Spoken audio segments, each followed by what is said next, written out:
Guess where I am, you guys? Indiana. Where it is cold. It's cold here. And I drove here. Yes, I drove from Vegas to Indiana. And I'm here with my niece, Yuri. Hi, guys. Now, you know what? We're going to be jumping around, so let's go for it. Just topic. Oh my gosh. Like, where can we start? Welcome back. You brought the snow with you. Indiana greeted you with like 7 to 8 inches of snow, which is insane because I think we only had like one other day prior to that, and it snowed and then it disappeared like the next day. And she brought the entire like forecast with her. So it's been crazy. And it's sticking. Oh yeah, absolutely, with ice. So, it's sticking. So welcome to the Midwest. Welcome to Northwest Indiana. Back home. Yes. Back home. But it's okay. I'm still enjoying myself. Yes. Yeah. So yeah. Thanksgiving was nice. It was good. It was good. Yes. It was good. We're full, so now we got to make New Year's resolutions all over again. Yeah, exactly. Oh, I'm going to do the treadmill. I'm going to lose, 10, 15, 20 pounds. I'm going to. Yeah. So we'll start next year, and we'll talk about that later. Hey, you all, we don't have many. I took a place. I'm the real daughter. She don't know it. We don't have many in the house. Right. Yes. But we miss you. We miss you. Yeah, whatever. She's at home enjoying herself in the nice weather. I know. Okay, whatever. With her baby. Her Bentley. Right. So let's kind of dive into. I know when I get back, me and Mignon are going to hit on loss. Okay. So I just kind of want to get your intake on how you felt at different points and stages of losses that we've had in our family. One loss, I believe our first loss was my eldest sister. She was the oldest, number one. When Angie passed away, she went through a lot of trials. She was diagnosed with schizophrenia. And my mom, she was out, there helping her deal with it. And one of the problems with Angie is, they say that the schizophrenia hit people that are so smart. Yeah. She was very intelligent. Very smart. Could do anything. Yeah. Anything she put her mind to, she could do it, and she aced it. Yeah. But I remember after she passed, the movie A Beautiful Mind came out with Russell Crowe. And Grandma took me to the movies. Now, I've never known Grandma to go to the movies for anything. And she took me. I was young when Angie passed. I might have just got into my teens, but okay, I think it was like around October of 2000. I was 10. Yeah. That's crazy. Yeah. I was young. Mm-hmm. But she took me to go see A Beautiful Mind. It was just me and her. And I'm sitting here in the movies like, what, why are we here? Did you even understand what you were watching? So, yeah. Because I did see the movie, and it gave me a better understanding of what she was going through. At the time, no. Definitely didn't understand it, to be honest with you. I think that was the first death that I had ever encountered within our family. For me personally, I don't think we had ever had anybody. Right. I think my granddad. Well, outside of our immediate family, yeah. So when she took me to see it, she never explained to me what it was. She just said we needed to go see it. And how she knew about this movie, I have absolutely no idea. But, I don't know if somebody told her to go see it. But when I was younger, we went to go see it, didn't really understand it. But maybe about 5 years later, it was brought back up. So at that time, I was a teenager, and hearing the stories and hearing you guys talk about her, and and learning more about what she like, who she was, and then kind of correlating that movie with her was like, oh wow, like wow, You saw where it hit home. Yeah, absolutely. Mm-hmm. That's when it was just like, oh, because Angie would walk for miles. She would walk. You know, I mean, the distances that she would walk, but they say that they do walk a lot. Yeah. And Angie would talk to people, you know. I think one of the names was Gotti, and I can't remember the other name, which Mignon will probably bring it up when she is here. But she would see people, she would talk to people, she would be angry and she would, you know, be yelling at them. And, you know, she had a daughter at the time who was young. And she started, you know, not being able to get her education and everything. And one thing led to another. I mean, it was just different things that she would do where the police would bring her home. They would find her in the park, you know, maybe going off on people, or the neighbor would call mom, you know, well, Angie's down here, and, you know, just say different things that she would be saying. And Angie was hurt. She was going through a difficult divorce and everything with her marriage. And because my niece, you know, was having trouble with her education and everything, her dad, you know, wanted to come and get her and, you know, help her out, you know, to come stay with him in Ohio. And my mom told him, he said, you know, don't take her away. She said, if that's all she have left, if you take her away, you know, that's going to be the end of her. wow. And I remember her saying that. And I believe his sister was like, no, you know, just go ahead, get her. And he went on ahead and took her, came by, picked her up, took her. And I know that my sister was begging to come down there and stay with them. And he wouldn't let her come. Because the way I hear it, her sister told him, no, she's sick, she needs to get help. And he didn't let her come down there. And he must have came and picked her up like maybe that Friday or Saturday. I don't know, was it a Sunday? Might have. I believe it when he came and got her that Sunday. Mm. And I was on the route, and mom called me and said, there are two police officers at the door.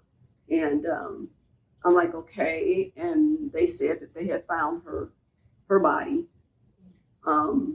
upstairs at the beach house. You know, we do have beaches in Northwest Indiana. But there was a beach house that they said a couple had went up there early morning and found the body. And I left, and I came home.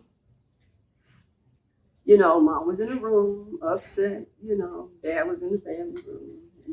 And I just started in his chair, and I just started calling the other sisters and brothers. So that was quite an experience that we had gone through. Yeah. Was it a different feel from any other of the past deaths? Like, because I know, like I said, great granddad had passed previously, correct? He died before her. Mm-hmm. So that was like a completely different experience because, as you mentioned, that was the first for the immediate family. I think all of them are different. I was too young to remember my grandmother passing, and you know, of course, my grandfather passing. Different experience. It's all different experiences depending on how close you are to a person. Correct. You know, so just basically helping mom to get through that. You know, the next day we were there, you know, setting up everything, the funeral arrangements, all, you know, everything that goes with it. So that was very difficult. And I know it was something difficult for her having to bury her firstborn child. Did she ever talk about that? She was hurt. She was angry, and you know, of course, she wants to blame. Yeah. You know, so you got to listen to it and let her get it off her chest. You know, right. So yeah. I think that, and this is just something to point out, some things that I remember.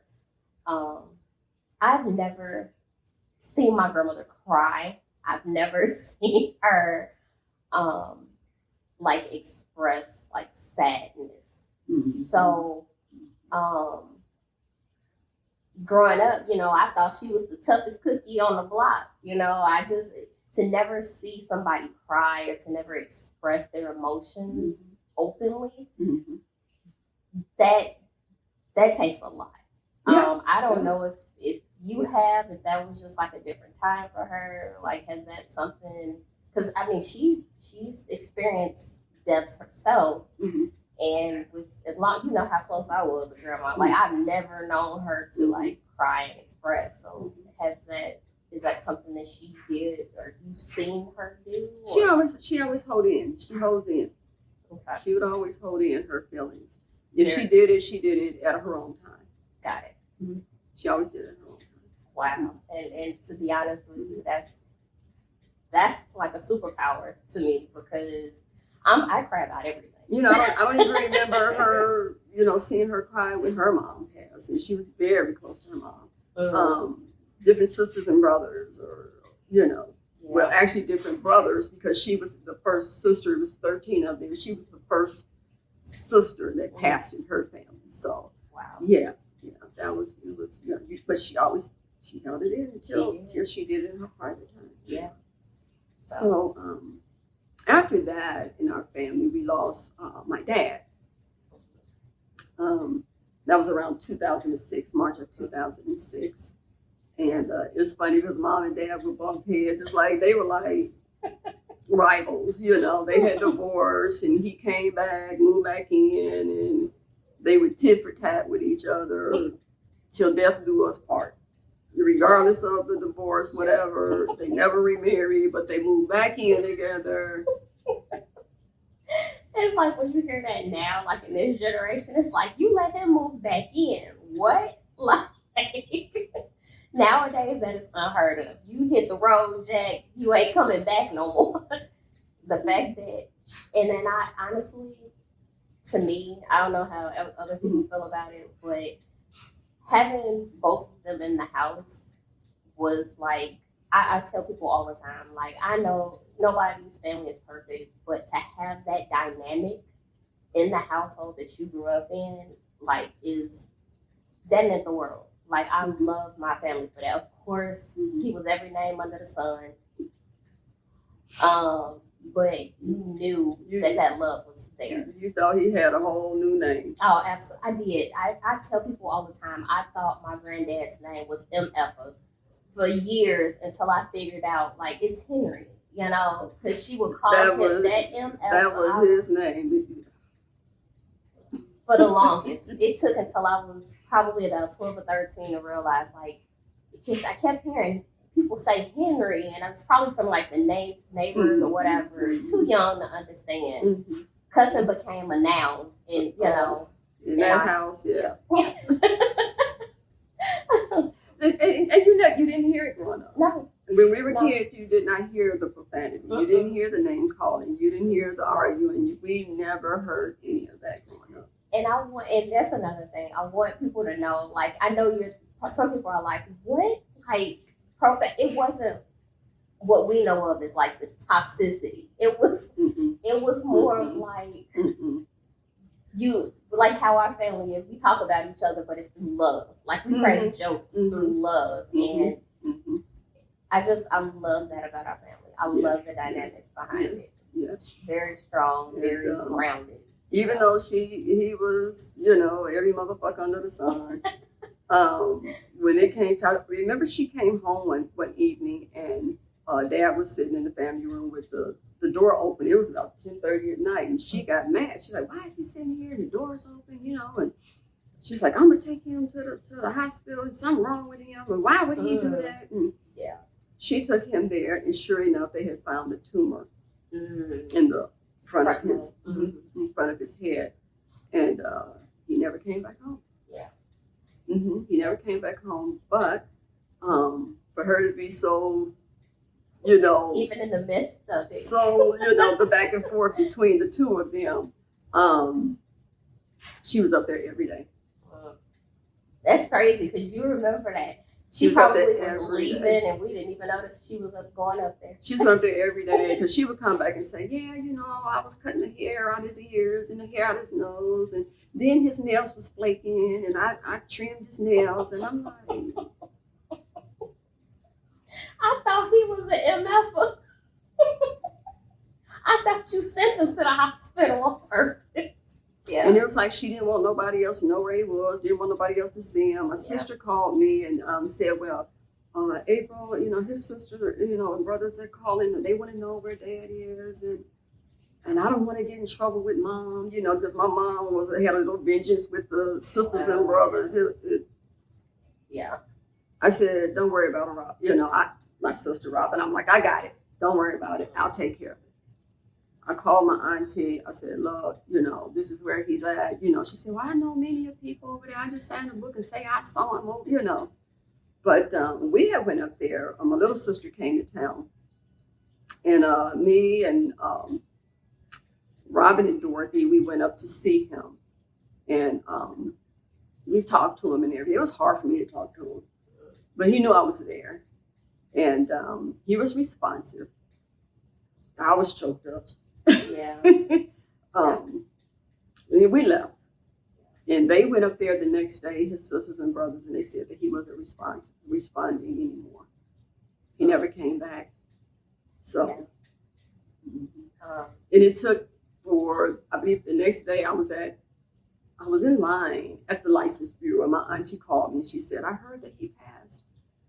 And I'm like, really? I got out of the line. I said, I'm going to go up there. And sure enough, he had passed away.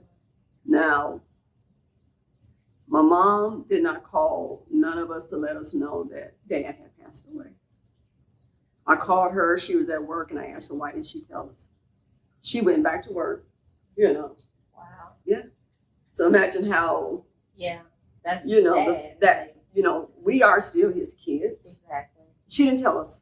So I called my sisters and brothers, let them know he had passed away. And then she wanted to cremate him.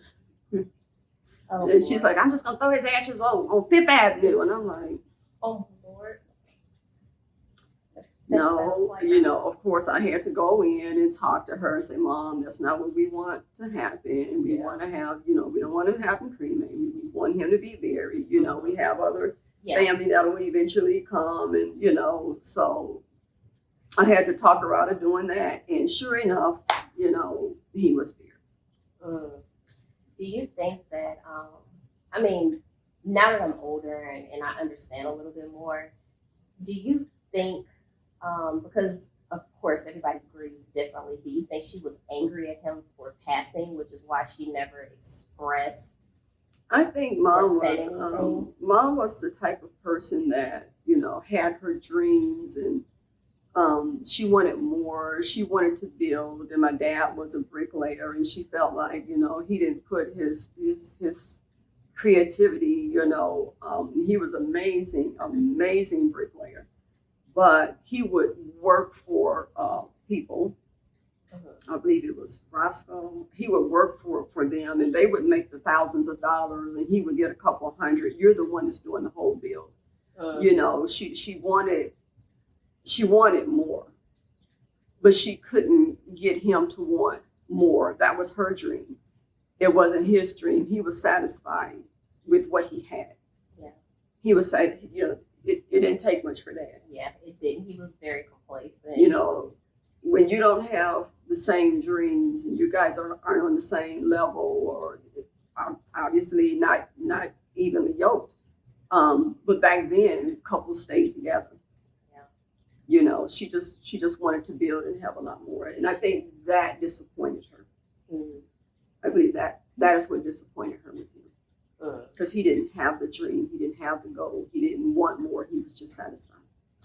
Yeah. And that's tough in relationships, being a seed of the generation. Mm-hmm.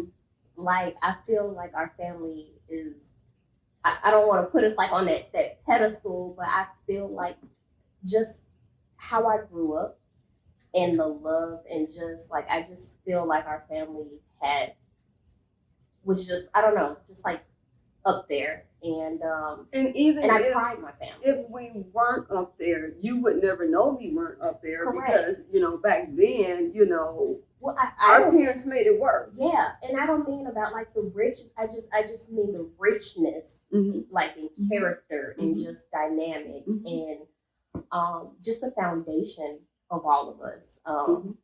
Like now that I'm older, I can literally just say like, yeah, you don't want to tell her that, you don't want to ask her that, or him or uncle or whatever. The different personalities of what you can say to one and what you can say to the other, because But when you bring us all together, there has not been. It's nothing but laughter. Correct. And what they say, happiness makes the heart grow, and laughter makes it's just a lot of fun when we all get together. And that's all I ever knew.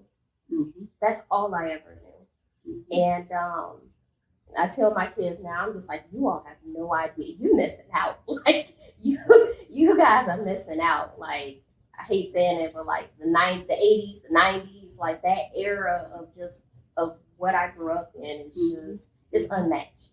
It's unmatched. It's nothing like it, Yeah. And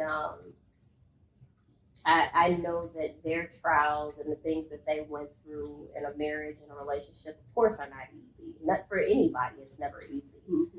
But just having those two together, it was, like you said, never a dull moment. Never a dull moment.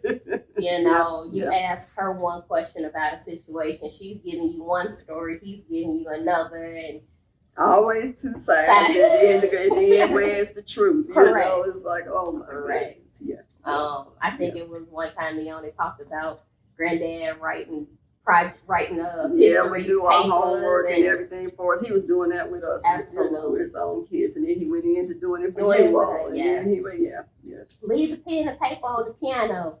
I'll take care of it. Come downstairs. Whole homework assignment is done. Yeah. So that was an interesting relationship. Yeah, Granddad, I'll tell you this much: Granddad set the bar as a man for me. How fun he was! It was always an adventure. It was always something. So at the end, joke or something. So I could actually see how he like swayed Grandma. I could. Back in the day, I could see how she fell for him. The laughter, the joking. Come on, let's get in the car and let's but it balanced. Rico Suave. Right. So I can see Enrique Suave. Smooth curl, and Granddad was handsome back then. And but that's something that I've learned, even with the dynamic of relationship, the yin and the yang. When you bring them together and you make something so. They made it work. They made it happen. Like I say, if we were poor, we never knew. Never knew. We always had food. Yep. We never was without. Right. We had the big holidays. Yep. We had the big Christmases. We had, clothes, shoes. We had everything. You don't know how much that dollar had to stretch to make it work. That she made it happen and she made it work. Yeah.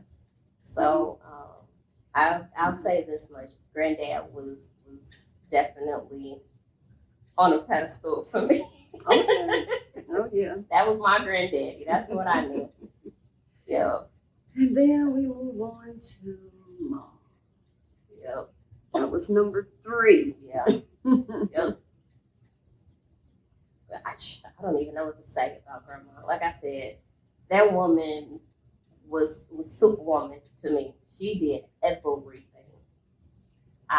She worked the 2 jobs, and I'm wondering, like, how is she sleeping for like 3 hours? Come in, take a nap, go to the next job, go through one door out the other. It was like, you work your 8 hours, you come in, she get a nap, she out the door, she worked nights, at another job, and she made it work.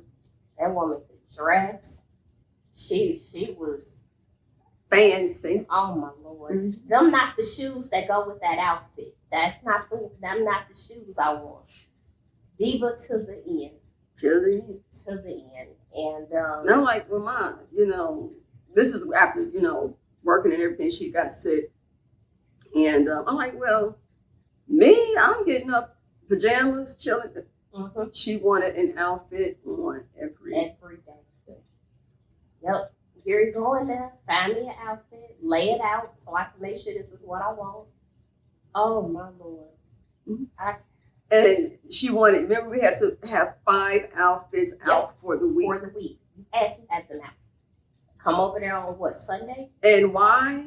Because if you went in her closet was so compacted. Yep. It was so that you can't move nothing around to pull out an outfit. So she didn't have the strength to go in her closet because it was so compacted with clothes. Yeah. Even in her cedar closet was it's so that woman. So you have to show her this shirt of outfits. Yep. A point after about I think first or second week I had it down packed. I was like boom boom boom boom boom, and you lay them out on the chair. She was the socks out, the underwear, the socks, the underwear, and everything had to be laid out. Blown out outfits. Yeah. I remember when I was younger, she had this thing. It was every Wednesday. Every Wednesday she would go to the mall. I don't know if it was like a sale thing. It was Wednesdays for the mall, and I think it was like Thursdays for like Kmart. Kmart was her go-to. I don't know if Kmart's even exist anymore, but Kmart's were her go-to. I think they're all closed. Kmart's all closed. Okay. But Wednesdays were the mall, and after every mall, we would go sit down at Burger King. And she would get her Whopper. It was a junior watch. She started with Whoppers, and she found out she couldn't eat it all no more. So then she went down to the junior Whoppers. And it's something because you remember that Whopper back in the day. Yes. I mean, the patty was over the bun. Yes. It was juicy. Yes. I mean, the best burger. Go try to find that now. Not at all. Nowhere. Not even shoots. What she call it? Scoops. Words was all. Yes. Me, don't talk about me with that. That's not how you say that. You know what I'm talking about. You just Dorothy Jr. That's all right. But to find, I went all over to find a good Whopper. The bread is cold. Yep. The meat is flat like you eating bread before you get to the meat. Yep. I'm unbelievable. Yeah. She You don't know how much I tried to search for that burger that we had as kids. Can't find it. You cannot find it. I mean, when the Big Macs came out, she would go out and buy everybody a Big Mac. Yep, the 2 for $5s. And it had a ring around it. I don't even think they sell Big Macs 2 for $5 no more. We need to start adding McDonald's and Burger King. What are y'all doing with this food? It's like, oh my God. Yeah. And then you could also eat it and not feel like heavy and tired. And that's a whole other topic. But, but yeah, she was.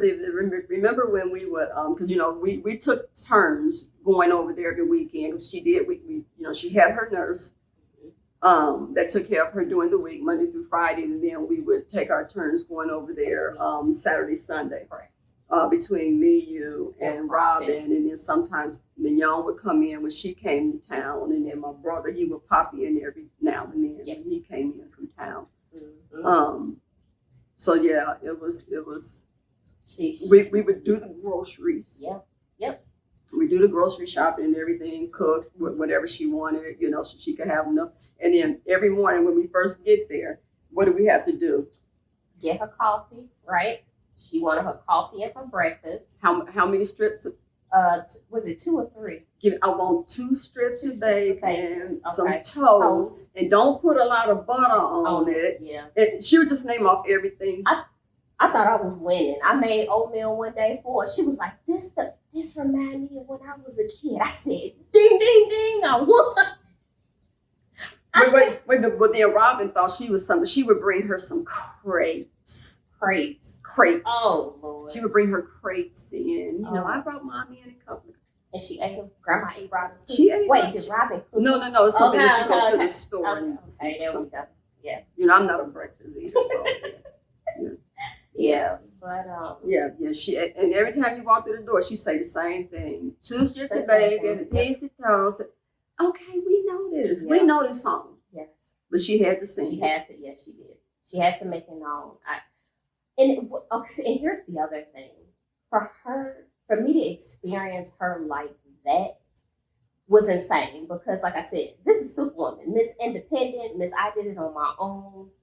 I'll take care of it. I'm not gonna ask you twice. I don't care, ex-husband, kids, grandkids. I'm not gonna ask you again. I'm gonna take care of it. And I know it took a toll on her to have to wait on someone to take care of her. Yeah.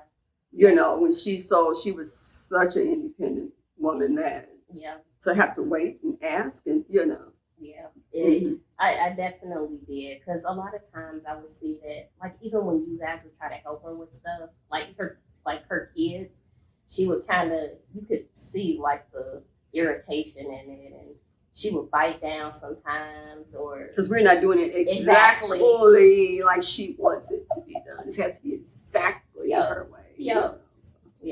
So that was tough. That was tough to see. And Robin was always the one to do her feet and nails, polish her feet and nails, clip, everything. I got a chin hairs. You got the I got a chin hairs. And I would always, she would want me to brush her hair and, the different things that we had to, we knew what our parts were. When I tell you, she was the queen or the pharaoh on the throne, baby. But wait a minute, I'll never forget when you went to the grocery store and you got the groceries and everything. And then, she'll have her list of what she wanted us to get. But wait a minute, what about when Mary would write the list? That wasn't English. We would be like, what is this? What does this say? She would spell it out through sound. It was never the word. Bread was BRED. BR. It's like what? We forgot the A. The A is silent, so it ain't bread. Ooh, wait. Yeah. But anyway, you had went all the way to the store, did all the grocery shopping and everything. You got home, you're putting up the food and everything, and then she turned around and say, I think I want some ribs. Yeah, not from the grocery store. Not from the grocery store. She wanted, was it the place? She kept saying, she tried Big Daddy's and she didn't care for them. So I would always go and get them down there off of 50-something. What's that? King Gyros. Yeah. Mm-hmm. So after all that, and I don't think I went and got them. I think she ended up telling me to get something else. But what was it? The following week, I ended up buying some ribs, and I made them. Shout out to Jerome for hooking me up with the season because your mama tore them ribs up. Made a whole slab of ribs, and she ate that the rest of the week. She tore them ribs up. And she had her little favorites, her peppies, burritos. The burritos, beef burrito. Hold on. Say it how she said it. I want a beef burrito, sweet sir. Did she call it sweet? Sweet. She said some weird way. With very little beans and fries. She wanted fries. She didn't want the beans and the rice. My grandmother was one who went to a Chinese restaurant and asked if they have a cheeseburger. Always a burger. No matter what Mexican restaurant, she wanted a burger. So you can imagine what a beef burrito sweets is. It's the closest thing to a cheeseburger, smothered in cheese. You got your beef and your bread with fries. Finally got her to eat something different at a Mexican restaurant. Yeah. I've never known that woman to go anywhere and eat. I remember I had went to the store and got her everything, and I'm all the way out 61st getting the groceries, getting everything, and then so she says, get home, put the groceries up. She said, I think I want me a strawberry sundae from Dairy Queen. Which is another 35-minute drive. I said, okay, I'll run up here. What was it, on 30th? Yeah, which was maybe about 15 minutes. I'll run up there and grab you a strawberry. No, I don't want that one. I want the one out on or close to 60 something, 70th. In Griffith, from the In brain Maryville. show. No. Wait. Maryville. The one is one out there off of 60 something in Maryville. So Okay. Now I just come from out there off 61st. I remember that. Okay. Yep. I know which one you talking. Dang, she had you drive all the way out there. My bad. Oh.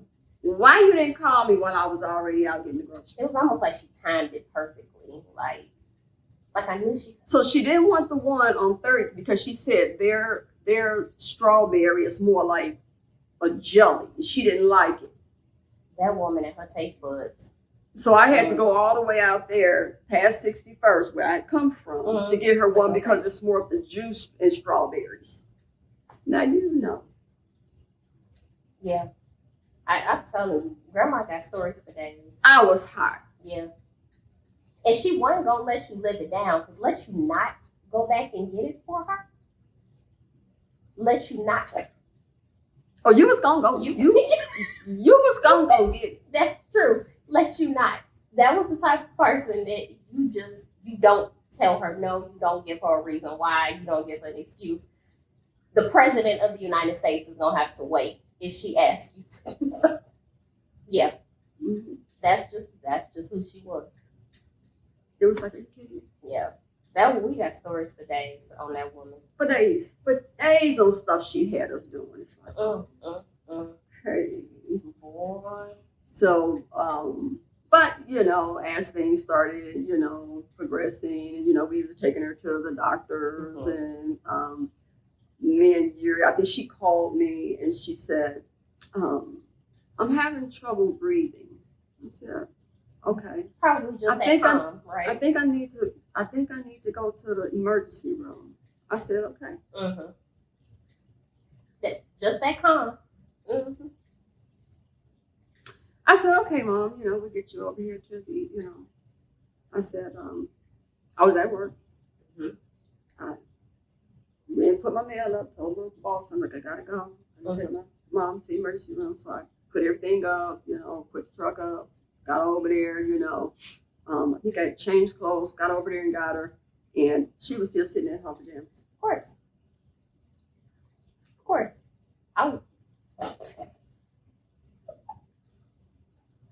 Now, mind you, it was cold. It was in February. It was cold. We were in ice and hip deep snow.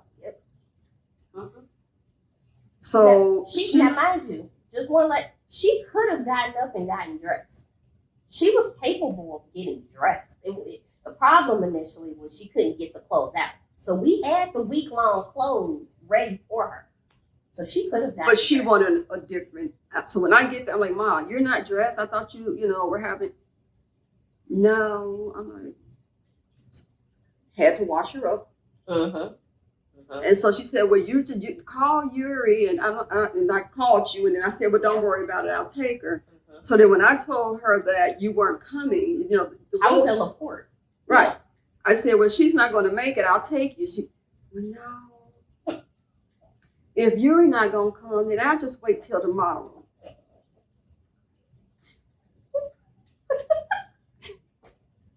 Yuri, I need you here. Because if you don't come, she's going to wait. To go to the emergency room. And I said, take your time. You definitely did. I said, take your time. Because she's sitting here in her pajamas. And it probably took you a minute to get to her after the call. So about a good 15, 20 minutes. No, a good hour. Seriously? I had to take my mail all the way back to the post office, take it inside the building. I got there in about an hour. Mind you, the roads are bad. We in snow. Correct. Yeah. So it took you an hour, and I think it took me almost about 40-something, maybe an hour. And that's why I said take your time. Yeah. So while Yuri is headed over to the house, I'm washing her up. Well, what do you want to put on? Pull out that white sweatshirt. I'll take them pants and give me them boots right there. I want the boots that zip up with the fringes. Now, again, let me look. Side note, little disclaimers. The amount of clothes that this woman had, she could have started her own mall. Like it would. But she knew every single piece of clothing. She knew every she had piece in that of clothes closet she had in that closet for well over 30 plus years, 40 years. So I'm fooling in here, getting all of these. She wanted this shoe, these socks, these pants, this. It's like, I thought this was an emergency. Hence the first key word, an emergency room. I thought this was an emergency. So when you got there, she's still getting dressed. Yes. Yeah. You started chipping the ice. Ice. Now she's on a walker, so she's chipping the ice so she won't slip and fall. Trying to get to the car. Yep. Putting the salt down. Oh, she told you she didn't want that coat. That was the other thing. You brought her out a coat to put on in the snow, the blizzard, the cold.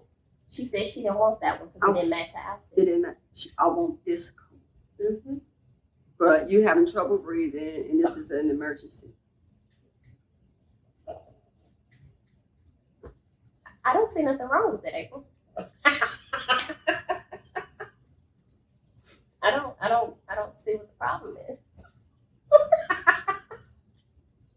So we finally getting her out the door. Yeah. Yuri is in front, I'm behind her. Again, we're in hip deep snow. Yep. We shoveled and everything, and the snow is literally to our hips. Yep. Welcome, Indiana. Ice, you had chipped up all the ice and everything so she can get out there, put salt down so she won't fall. So when it was time for her to get up in the truck, her feet kept slipping. So I had to take my feet and put them behind her heels so she wouldn't slip to help her to get up into the SUV. Yeah. And then we drove her to, was it South Lake? Was it South Lake? Yeah. We drove her to South Lake. We drove her to South Lake. To the emergency. Yep. And got her admitted. And they said they were going to keep her overnight. Correct. That we can, go ahead. And mind you, COVID was still kind of going around. So it's not like you could, they wanted a lot of people around. Wow, So I'm like, okay, we were hungry. Yuri had already went to McAllister's while I was in there with her. I come out, she had some McAllister's because we haven't eaten. Yep. We come straight from work. Yep. Yeah, it's about 4 or 5 hours now. Yep. That's Dorothy. I look. That's your mama. That's your mama. You know what? But to be continued. Right. To be continued. We're going to finish up with this story because we got a lot more to say. Absolutely. Continue to love, laugh, live, enjoy each other. God can do all things. Just ask for a little help. Peace.